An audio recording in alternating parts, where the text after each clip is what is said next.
All right, Stokastic, here we go. It's your old pal EMac coming to you on time, exactly on time, 7:30 start. Come on, we've been doing it this way for the last 3 seasons on Sunday Night Football. Greg, how are you doing today? And I look especially tan. I got to see what I look like on YouTube. Yeah, so EMac, as he has gotten older and older, gets tanner and tanner because he keeps moving into warmer and warmer climates, and it's no good. I live in the Northeast. It's every day now. We're at the time of the year where it's like 30 degrees. And with you being tan and me being very not tan, even when I spend a lot of time outside, I'm usually not all that tan. I don't look good by comparison. You're really, really one-upping me. Two-upping me, actually. Yeah, it's kind of funny. So my family heritage is Scottish and Armenian. So my brother is very pale, and I have the Armenian swarthiness when I get out in the sun. But he has all the hairy body. Fortunately, I lucked out. It didn't have to look like I'm wearing a sweater like my brother and all my cousins. So my brother's funny because he's blonde hair and blue eyes. So it's kind of interesting there. But in any event, we've got Sunday Night Football here. I'm just checking to see. Today was an interesting slate. A few things busted. A few unexpected things occurred, like Dallas winning. It looks like the Seahawks held on to their win. Denver ended up winning. I didn't see that one.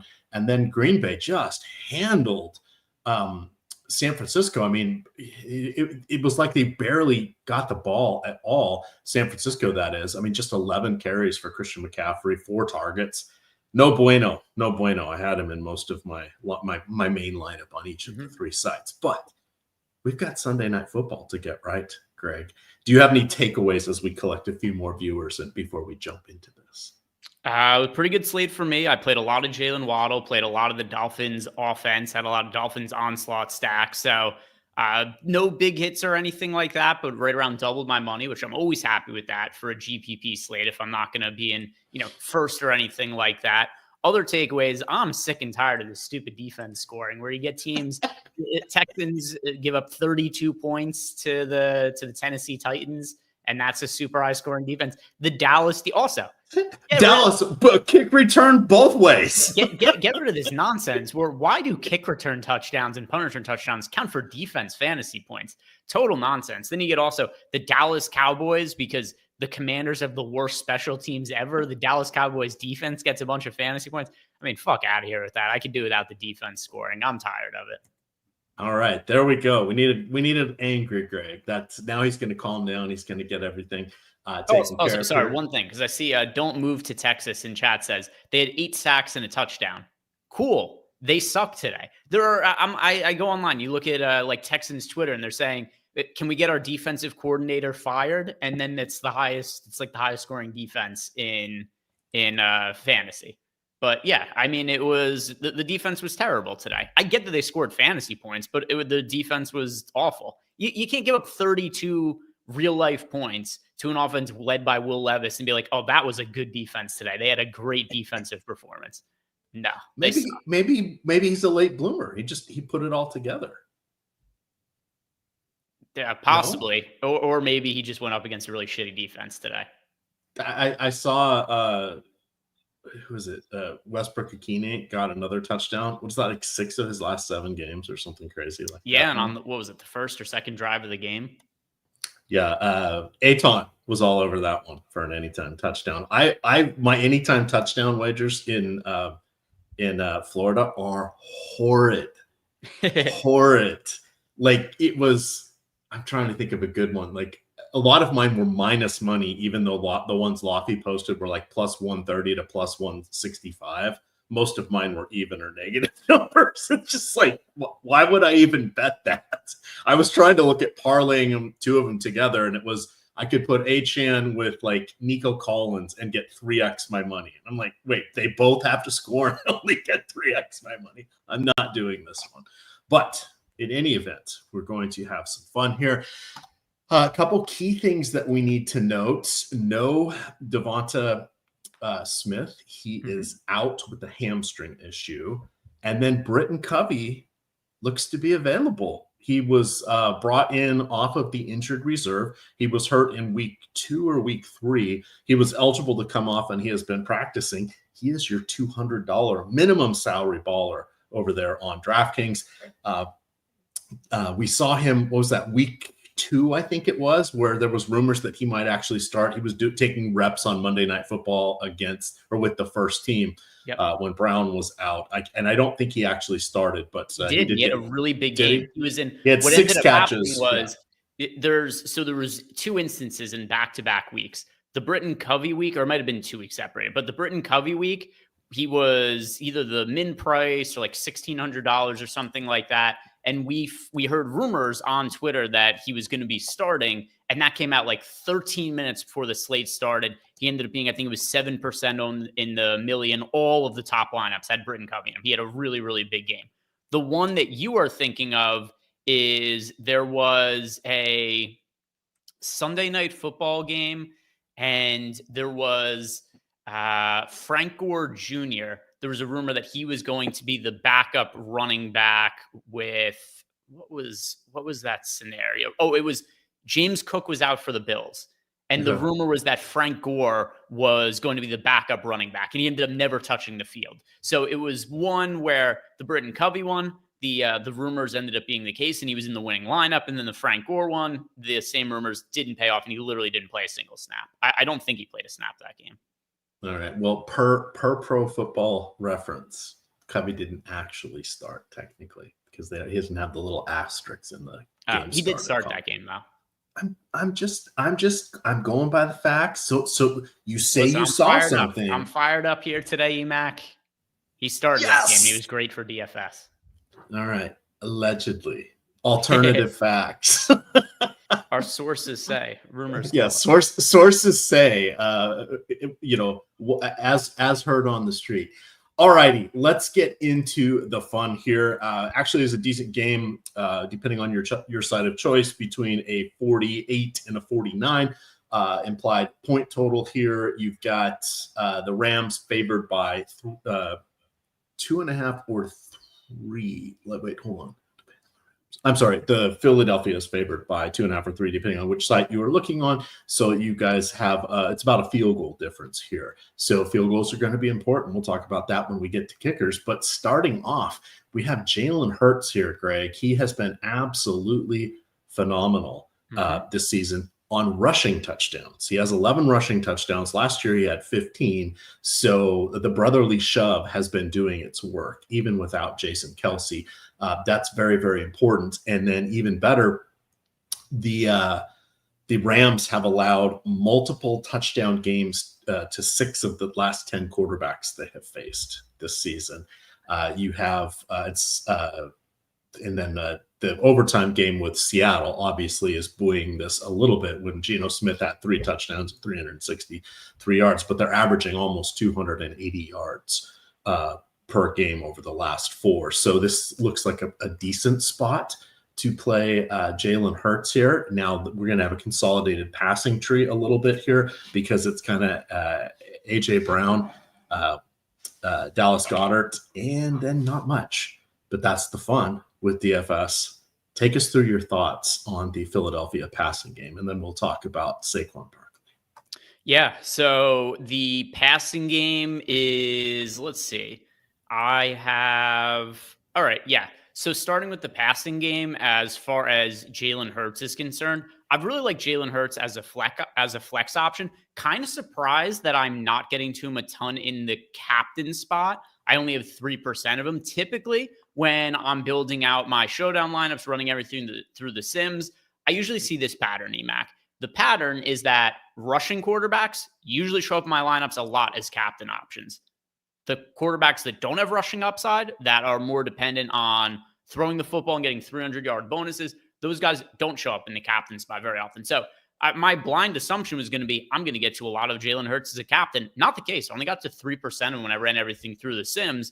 So I have him about half of my lineups in the flex, but ultimately a little bit underweight to the field on Jalen Hurts because I'm prioritizing him in the flex spot and not really getting to him that much in the captain spot.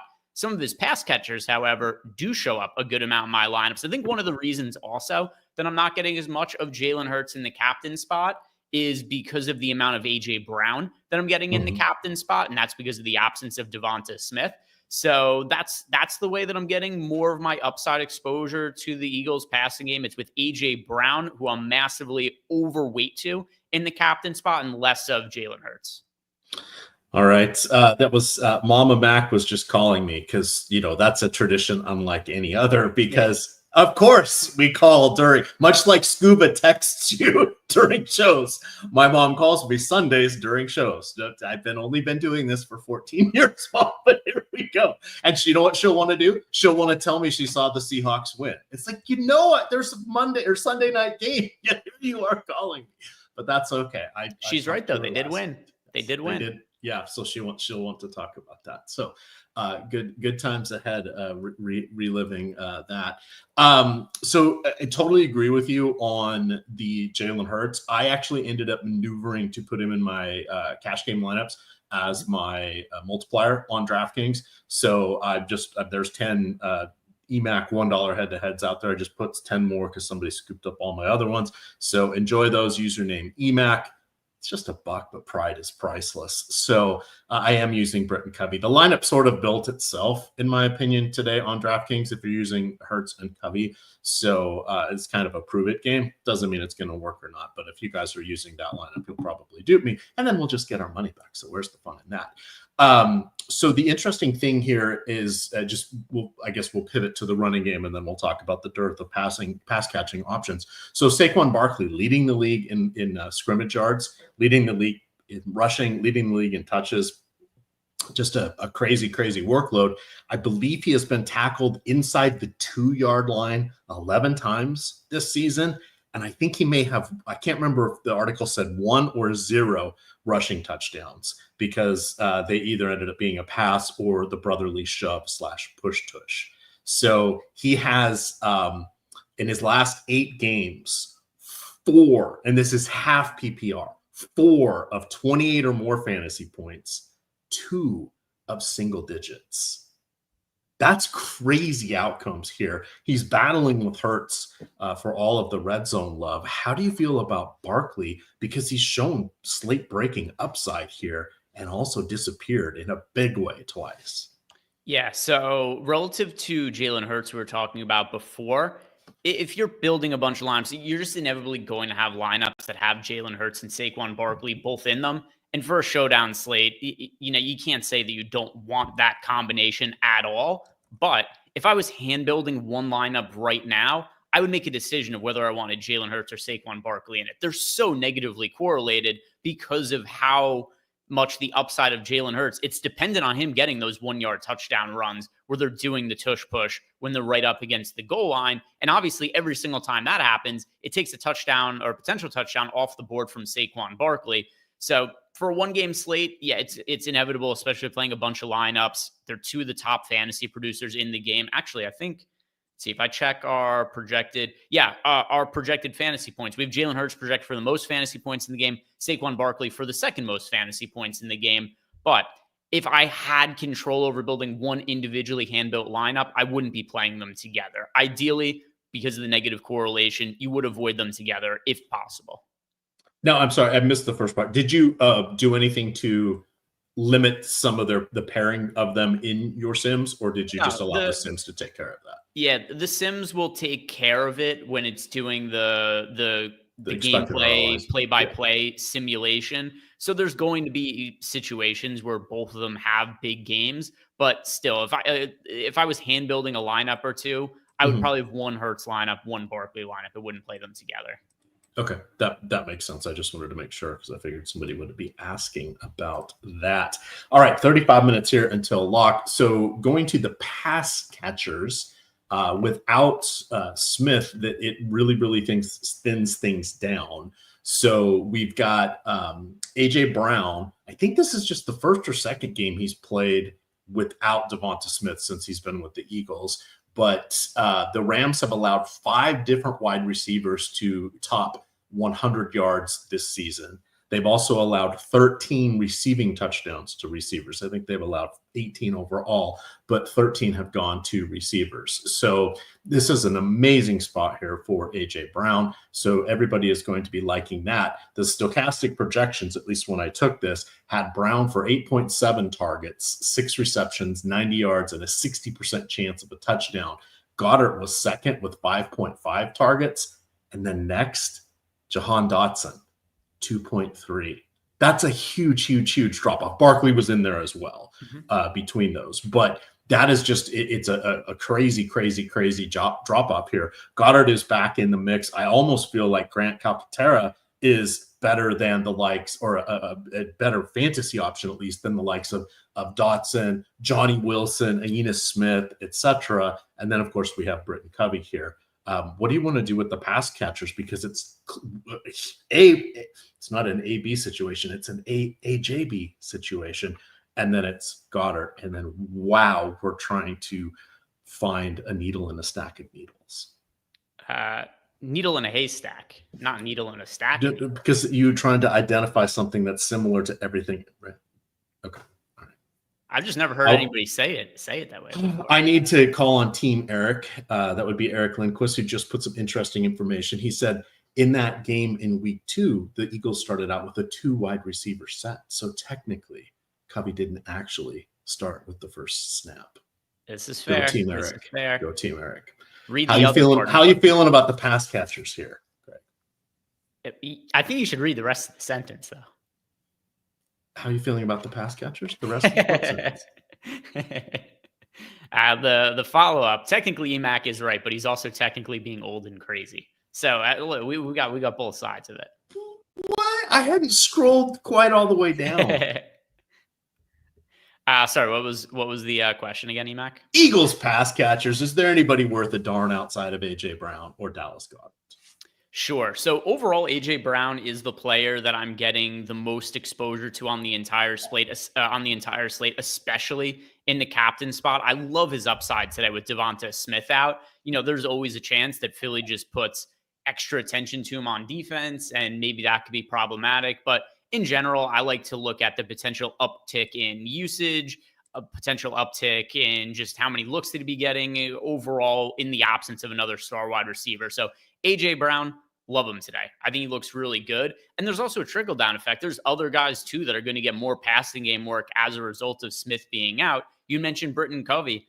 He's the min price. He is only $200 on DraftKings, and people aren't playing him, which we saw the last time there was a sort of similar situation. He's projected for a little bit more ownership. He's 9% owned this time, as opposed to, I think it was 7% was the final ownership for him on that other slate. Although also he was about $1,000 more expensive the last time we saw a scenario he was playing and the Eagles were shorthanded. And we saw the Eagles didn't have an issue, not just throwing him the ball, but they had designed plays for him. There were screen passes that were designed specifically to throw the ball to Covey on that slate. He has been out for a little while, so maybe that'll impact how much he's capable of being on the field. But I really like taking shots on him at just $200. This is my favorite. If you're talking about bare min punt plays, the really cheap guys who are sub $1,000, Covey is definitely the guy that I want to be taking shots on. Yeah, absolutely. And then he will probably resume his duties returning punts, would be my guess. We've seen Shipley and Gainwell return kickoffs. They've actually done a decent job, so I suspect they'll keep those roles. Covey was out with a shoulder issue, so shouldn't be any limitations on him tonight. Shouldn't be any conditioning issues. It will be interesting if he gets the ball there. It'll be kind of fun. So key things to know about Goddard. He missed week 7, 8, and 9. He returned played 63 snaps in his first game. And then last week he played on 89% of the snaps. He had 3 and 5 targets, but it's important to know that he got 11 in the week where A.J. Brown was out. And then the next week when Smith and Brown were both out, he had 8. So he is, a trusted target here for Jalen Hurts. So I think that's interesting. And then Grant Calcaterra, he was on the field for 2/3 of the snaps last week. So that was quite a bit. And with the just nothingness at wide receiver probably 2, let alone wide receiver 3. You have to kind of infer that we may see some more 2 tight end sets here with the Eagles. So that just makes Calcaterra, in my opinion, an intriguing option and a little bit better, I think, than those other receivers, because then there's a bunch of them, right? They collectively are projecting for around 3 targets. Calcaterra by himself has 2, so it's one less guess. The theory is. So anything else you want to mention about the pass catchers here? So pass catchers from the Eagles, Dallas Goedert also looks better in the absence of Devonta Smith, but relative to ownership, the ones who are the priority targets for me, it is number 1, A.J. Brown, and number 2, it's Britton Covey to save some salary with. All right. And then just quickly to wrap up the running backs, Kenneth Gainwell is going to be on the field for around 20% of the snaps. He has 1 target in the last 7 games. He usually gets 4 to 5 carries per game. So I think that is about what is expected. And then Will Shipley has played more than 2 snaps only 3 times this season.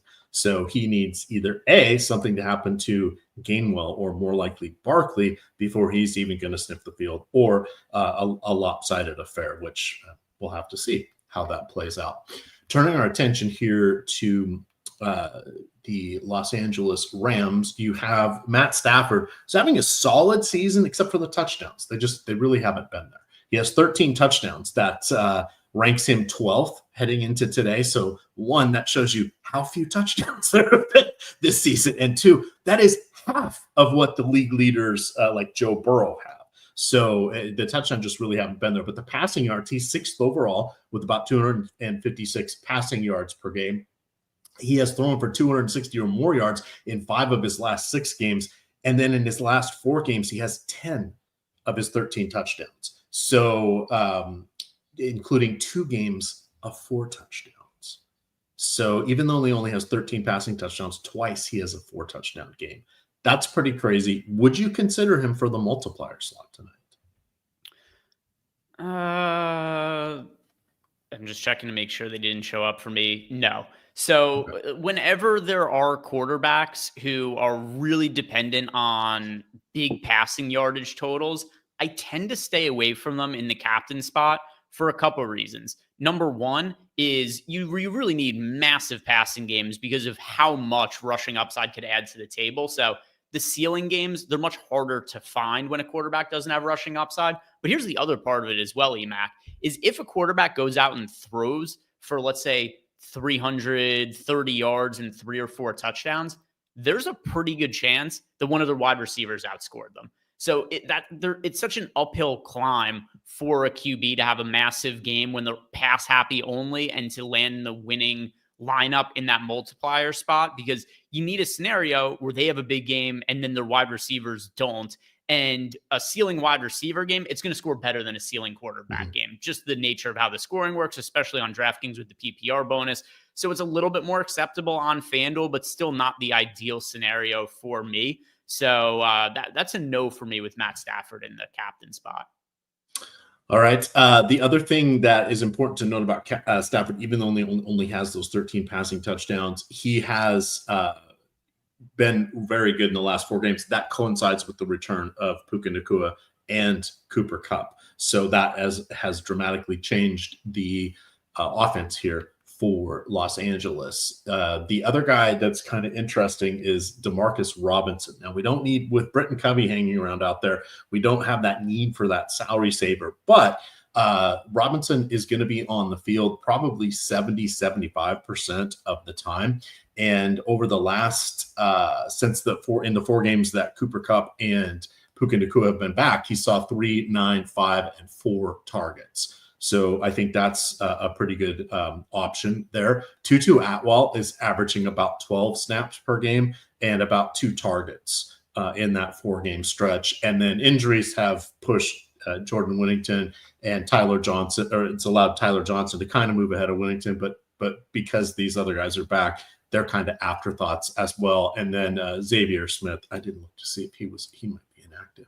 But he's not really doing that much. No, it looks like he is active, but he's a fun story. Went to the Senior Bowl or the HBCU Senior Bowl and won their MVP, Greg, but undrafted, bounced around between the practice squad and the active roster, but he only got on the field this year for the first time as a 26-year-old, I think, 27-year-old. So he is just totally an afterthought. The tight ends, Allen kind of made everybody less than thrilled in the last week when he was chalk. Mm-hmm. He did not get a single target, and then Parkinson had one target, took it for a touchdown.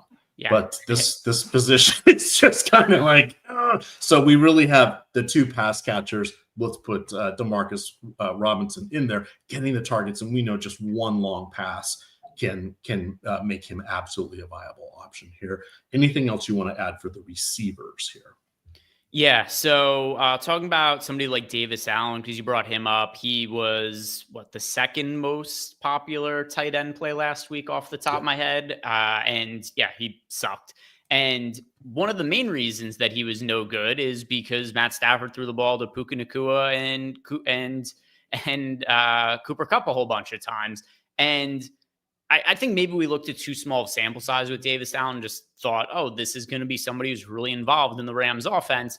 And then you actually watch the games play out and, oh yeah, it makes sense that Cooper Kupp and Puka Nacua would get a bunch of targets and there's just nothing left for Davis Allen.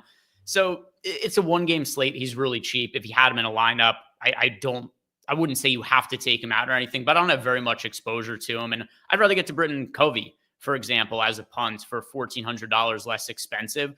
But it's pretty clear to me that the priorities as far as pass catchers go from the Rams, it's Cooper Kupp and Puka Nacua, especially when we have a bunch of salary to save when we look at the Eagles side of the game and the cheap pass catchers there. All right. Running backs. Well, more like running back. That's kind of how Los Angeles is handling their backfield. They have Kyren Williams, who literally is the man. That's what I put in my article. He has 8 rushing touchdowns, 2 receiving touchdowns, 51. Think about that. 51 red zone opportunities, combined targets or carries, which is just absolutely crazy. But he's not as involved in the passing game as we would like. He is averaging, I think, just over 3 targets per game, but he does have games with 0 and 1 targets. So that, and in the short passing game, you've got Kupp and you've got Nacua. Makes it kind of hard to really have Kyren Williams do a whole lot. Ronnie Rivers has not played since week 4 on offense. Blake Corum is playing around 7 snaps per game since week 4. They really aren't getting any touches at all. I think didn't put that in my notes, but I think all told they have like 5 targets and 40 or so carries. The backup running backs do. Everything else has been with Kyren. It's just a little tougher to go to him because even with all those red zone opportunities, a lot of those were occurring when Nacua and when Cooper Kupp were out. And we know that their coach loves to do short passes in the red zone, and those guys just weren't there. So it's interesting to see here, but I'm leaning towards the pass catchers and not so much for either running back here. Yeah, so as far as Kyren Williams goes, he's been terrible this year. He averages less than 4 yards per carry. He's been really inefficient in the passing game as well, 5.4 yards per reception. So, I mean, when he catches the football, it doesn't go anywhere. He has, let's see. He doesn't have a single game this year, EMac, with more than 30 receiving yards. And he has games with as many as 7 targets. So he's been massively inefficient. Here's the good news and the bad news with Kyren Williams. The good news is that despite him being just god-awful and terrible this year, it doesn't matter. They give him the football 20-plus times just about every game anyway.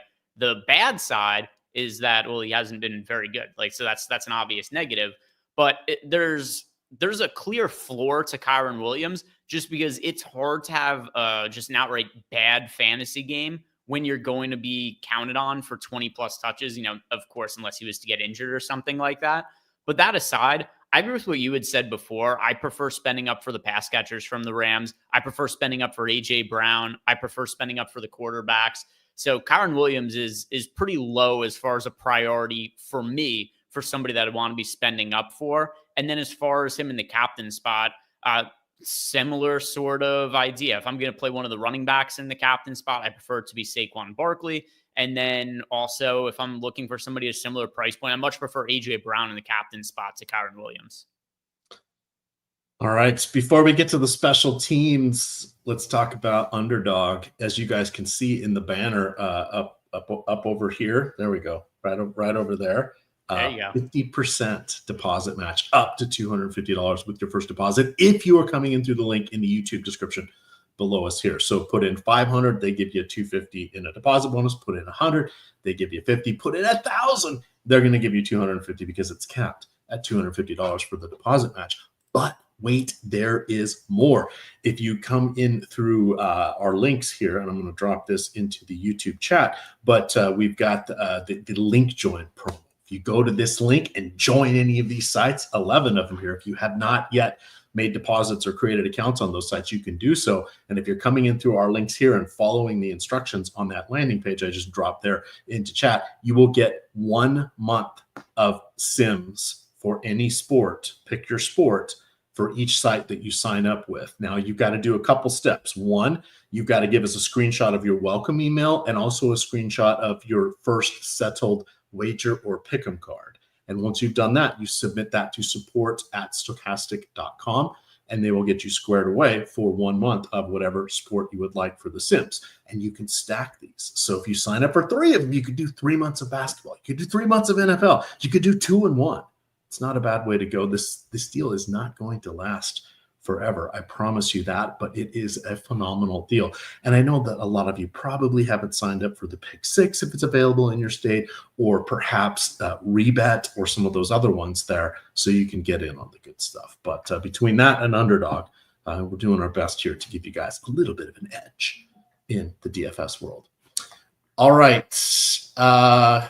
Super chat here from Noah Levinson. He says, Greg, thank you for the advice over the years. I can't recommend the tools enough. I used the Sims today to win $15,000. That's Noah Levinson winning $15,000 today. That's awesome.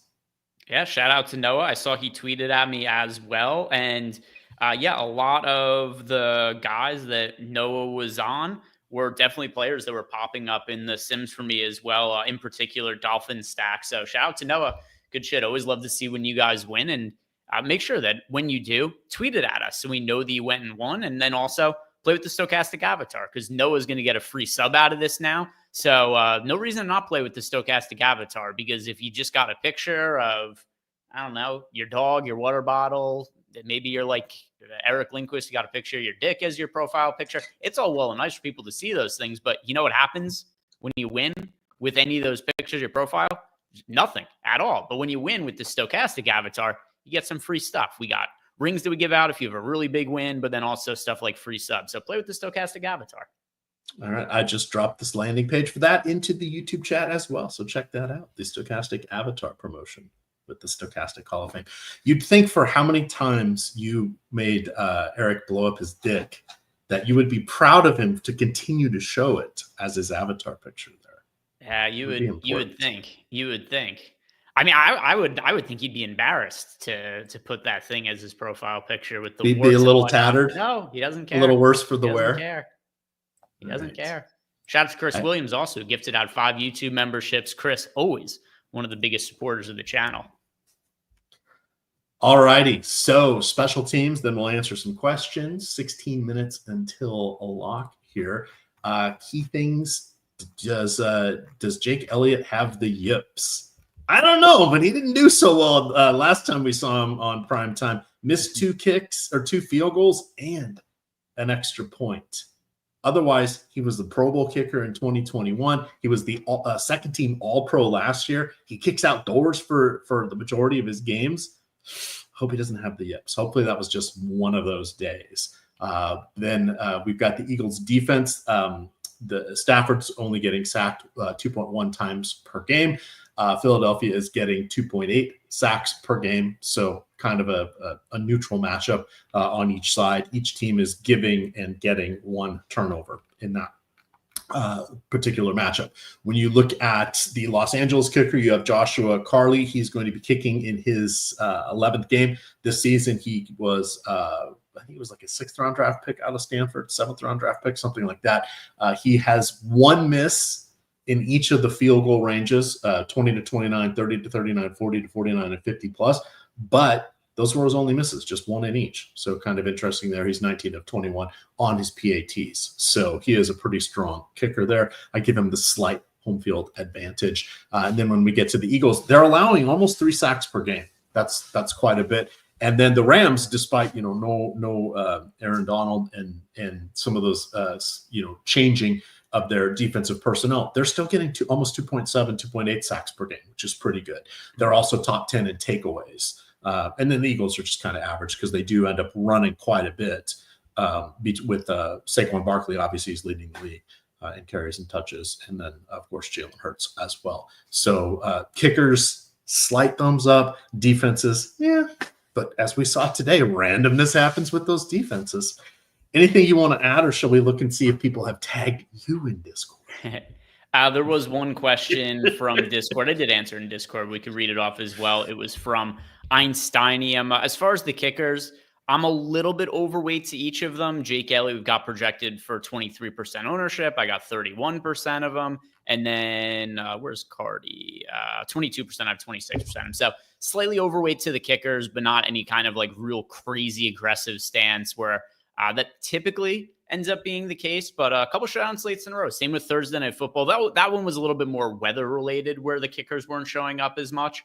But same for today. It's also another reason why is we have somebody like Britton Covey who's available $200.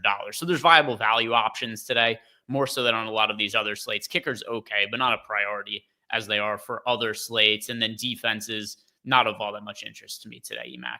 Einstein wants to know, would we be willing to play 2 Eagles pass catchers in a lineup that doesn't have Jalen Hurts? Yes. And that's because there's really 3 that we should be interested in.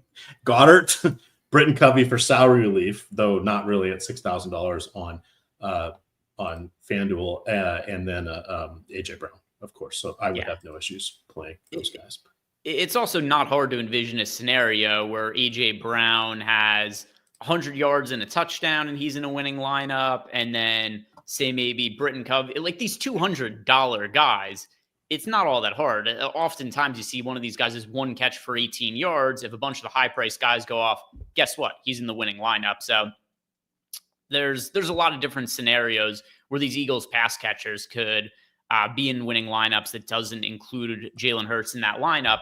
Where I would be opposed to it, which also doesn't really matter as much for this slate because he's not active. But if you were to tell me you were playing, say, Devonta Smith and AJ Brown and didn't have Jalen Hurts, I would say, that's probably suboptimal to be having a lineup like that. But in general, especially for Showdown, so many things could potentially be winning lineups. If you have a lineup, 2 Eagles pass catchers, no Jalen Hurts, it's not problematic at all. All right, I just put another 10 $1 head-to-heads there in the DK lobby username. EMac, you guys scooped up all those others, so I'm going to play 35 lineups tonight, it looks like, in there because, giving back to the community, Greg. It's all about having fun. I've got my main lineup in here. I'm going to run the simulator here and see what else pops up. Who are you afraid of not having enough of tonight? Ooh. All right. So, I feel good about what I get to from the Sims, but it's so easy for things to go wayward on a 1-game slate, Mac, that I do like thinking about this and looking at my lineups and say, hey, where could I be underweight to somebody who ends up screwing me over? The answer to me is pretty easily right now. If there was to be a big Jalen Hurts game, which is way within the range of outcomes here, I don't get to very much of him as a captain in my build. So if there was to be Jalen Hurts scores all of the touchdowns for the Eagles, there's like 3 tush pushes. He doesn't throw a touchdown to AJ Brown. Saquon Barkley doesn't score any touchdowns.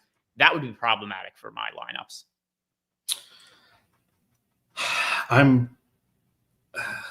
Noah, reach out to support at stokastic.com. They will be far more helpful than YouTube chat. Noah, a couple things. If you win, make sure you at us and then also send an email to support at stokastic.com. and News God will help you out. And then also make sure that you have met the different qualifications, right? Top 3 has to be a contest of a certain size and no ties, which a lot of that is because of Showdown, because some of these slates where there's a massive duping, you could have a contest where like 300 people win. And so that's why it's top 3 without any ties. But yeah, it's very possible something got lost there. So Noah, follow up, send an email to support@stokastic.com, and News God will help you out. Did you get any Britton Covey at captain? No. The problem is, actually, we could hand build. Jacob, could you put the single lineup sims on screen?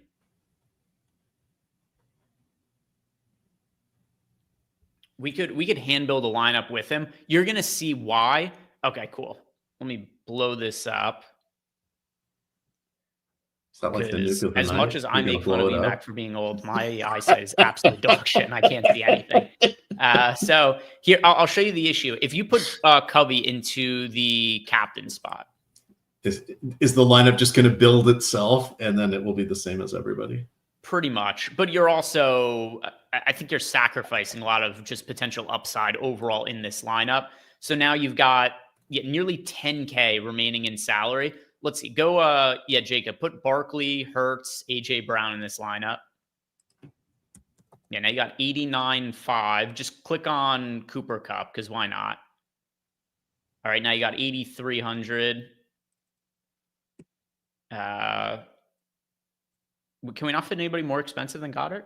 Is there just a big okay, so there's the big price gap there. So maybe instead, well, yeah, whatever. This is how people are going to end up building this lineup. Is it's going to be Barkley.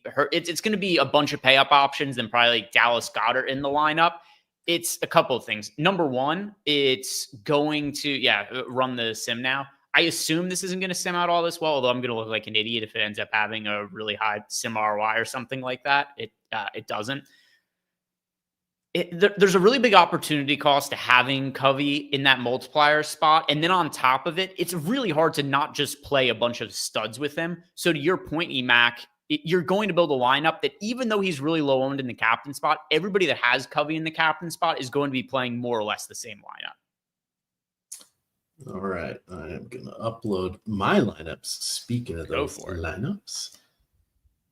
And then we can see what is going on with these. So we have 8 minutes until a lock here. So be sure that you are getting all of your wagers in, updating your lineups, and all of that fun stuff. Why does sometimes I push the button and it doesn't download the lineups? Very odd. Very odd. All right. Sorry, I was panicking there, saying, did I just delete my carefully crafted? Why won't it? Okay, now I'm panicking. Also, Malcolm Revamp left us a super chat while you're figuring that out. Malcolm wants to know, who is my favorite captain, or should he punt? Yeah, I don't think you should punt at captain, depending what you mean by punt. Like, we just built out that Britton Covey lineup, and it didn't end up looking all that good. And there's only so many ways we could go unless we're leaving a ton of salary on the table. But as far as my overall favorite captain of the game, it is pretty clearly AJ Brown. So AJ Brown, my favorite captain on DraftKings. AJ Brown, my favorite MVP over on FanDuel. You're getting him at slightly lower ownership than Saquon Barkley, lower ownership than Puka Nacua, comparable ownership to Cooper Kupp, less ownership than Jalen Hurts. There are a lot of guys that are grouped fairly tight together in terms of ownership. There are a lot of guys in like that 10 to 20% range, but AJ Brown's on the lower end of that spectrum, and he's the captain and MVP that I overall get the most exposure to. So is that the case for you, by the way, as you're finalizing your lineups? Yes, I've got everything. It's more or less what you were saying. Brown, I made sure I had enough of. I had to go in and I chose to go in and cap the running backs each at 30% in the flex and 10% in the multiplier. I was getting above the field, and I didn't want to do that, even though I know that's probably where the ROIs is, et cetera, et cetera. That was a decision I was making based upon how I want the game flow to go. I ended up with 22% of Cubby, none in my captain spot. And AJ Brown was my top captain there. I did get a couple kip, and I didn't go chase it down, but it was like 1%. And I built out 100 lineups. So it's like 1 or 2 lineups with each kicker, the defense, and then whatever. But I think it was partially because I pushed the caps on the running backs that it made that happen. So, yeah, good to go. Good to go here. John Prince, I'm your Huckleberry. That's right. Bring it in the head-to-head streets here. Bring it. I'm team free money. I am just giving back to the community. I crushed it last week. I got my ass kicked on the main slate today. I shouldn't have. You know what I shouldn't have played Christian McCaffrey. Darn it. This is what I really like about the giving back to the community thing, EMac, because I feel like you've positioned yourself to win no matter what the outcome is. If you win, you won. That's always a win. But even if you lose, the idea is you're supposed to be giving back to the community. So you go back, it's like, hey, did my part, gave out some free money to people. I love it. I love it. People don't realize the marketing genius that is Tan EMac. It is. Now the colors make the way I've got the light set up is making me a little more tan. I see on YouTube, but I'm not quite as red. But yeah, if you look at it's you nice. don't need to take your shirt off to prove a point here. OnlyFans? Is that Tom, a new income stream. I need to renegotiate my hourly rate here. So. All right, we have 4 minutes to go here. It is getting very, very exciting. Who do you have for winning the game today, Greg? Eagles. I also hope it's the Eagles. We actually have an aligned rooting interest on this EMac, but I have Seahawks tickets from before the season started. Ooh. So I have the Seahawks at, I think the number was plus 360 or plus 390 to make the playoffs. I got them at longer odds than that as well to win the division. So they're in first place after beating the Cardinals today. I would like other teams in their division to lose. So I was happy the 49ers lost. I'm also going to be rooting against the Rams tonight for that exact reason. So, but beyond that, I think the Eagles are the better team. So I'm going to pick them to win, but I'm also hoping that the Eagles end up winning. So going with the Eagles. I always like asking Greg these booster questions for the pick'em sites, or not the pick'em sites, for the sportsbook that I have in which is Hard Rock, which I have here. It's a plus 155 on the money line for the Rams to win. Normally it would be plus 120. Would that, you had talked about briefly about kind of blind betting some of these? Would that be one where the math says I should? And I can only put $50 on it. Would that be one that you would go with? And any of those Hard Rock, not in general. Some of them I have to keep tabs on because you could go pick if it's like a single game parlay, you can go create it yourself better. Yeah. So here's the ones that are always going to be bets on Hard Rock. Any of those money lines, money line bonuses always are. Some of the other ones where they're like weird parlays, those ones might be a little bit, especially because. So for me, they only let me put $1 on those Hard Rock boosts, but there's certain ones where like you could bet $10 on this instead, and they're always the shitty ones that have better odds somewhere else. Which you know what's the difference with the $10 or whatever? But the point is, there's a reason there's certain ones that they'll let you put more money on as the boost than the other. But if you ever see any of those money line boosts, same for a sports book. If they give you 30% money line, but there's always value in those. Okay. And I figured that was the case, but it's one where I'm stuck in one spot. So like I said today, and Lafayette and Ben did pretty well on their touchdown recommendations. I think they each had 2 of them hit. If not, Lafayette, I think he did 4. I think 2 or 3 of his hit today. It's one of those things where my odds are so bad, it's not worth betting. And that's when we start looking at Odd Shopper and just seeing the different things. It's rare that Hard Rock pops up as the best site out there. Now there's still Odd Shopper still finds me profitable bets there, but I don't get to make as many across as many different sites as you and Lafayette and Ben and others are doing and using the Odd Shoppers. That's the one thing I miss about not living in Virginia anymore. Of course, wearing shorts full time down here is pretty fun. It was 69 degrees today, Greg, which was very nice when I went out walking and picked up more of a tan. All right, we are 1 minute away. So thank you, everybody, for watching us today. We appreciate it. Those 45 minutes goes super, super quick. But we're going to be doing this all over again tomorrow. We've got NBA, we've got NHL, and then, of course, Monday Night Football. You've got Baltimore taking on, I was going to say San Diego just for you, Greg, but they're actually taking on the Los Angeles Chargers. A little bit of remember me going on with that Chargers backfield now and the Ravens. So should be a fun one, especially with with Justin Herbert being one of the most efficient quarterbacks in the league. I think he also has gone to almost 250 passes without an interception. And then Lamar Jackson on the other side, very few interceptions as well. So this is going to be a fun game for tomorrow night, but we get to watch one tonight. So this is going to be very enjoyable. You guys can follow Greg on Twitter at GEhrenbergDFS. You can find me at EMac DFS. Shout out to producer Jacob, and shout out to everybody for hitting the like button on the way out. With that, gamers, good luck.